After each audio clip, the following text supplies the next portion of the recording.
Today I'm reviewing this paracord that I purchased from Teceum, I believe is how it's pronounced, not exactly sure. Paracord, utility rope, whatever you want to call it. Now this one is 100 feet long and it's made to be 550 pounds is the minimum strength for this paracord. Let me go and open it up, show you exactly what it's going to look like. They do sell a variety of different colors, also different lengths. This is 100 feet.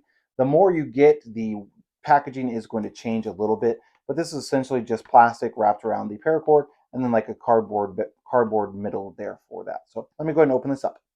So I got it all unwrapped, and obviously I have it just laying out here in front of me, just kind of willy-nilly. I will go ahead and wrap it back up here eventually after I finish the video. But one thing that I did want to show you is actually going to be the ends.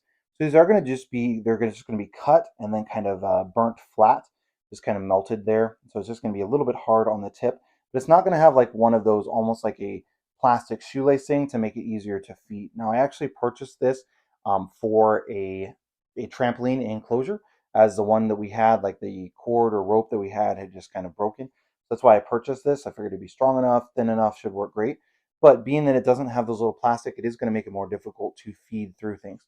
So it's going to be something you'll want to keep in mind if you're trying to use this for different uses, maybe not actually tying knots or tying something up, but instead going to be using it for those sorts of purposes.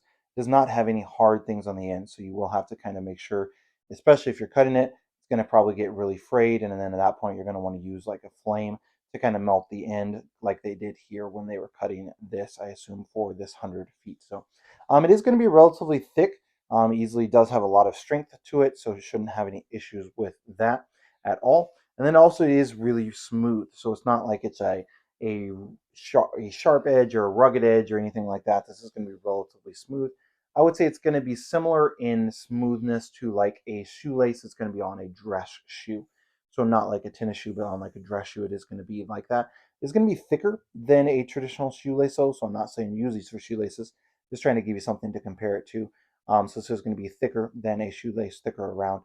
So overall, definitely really happy with this. Should work well for what we needed. I wish these would have had those ends that were kind of had those little plastic things all the way around, but not the end of the world. We can obviously just use a lighter and kind of melt it down a little bit all the way across, so it makes it a little bit easier to feed through that trampoline net enclosure. So overall, definitely pretty happy with this. Of course, you can cut it however long you need to. This is going to be 100 feet.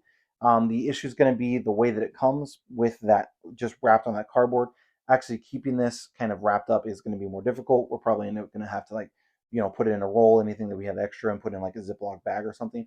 So I wish it would have come with something that was more reusable rather than just coming with that plastic interior for this. So overall, will work great. Just a couple of things that you'll want to consider when purchasing it.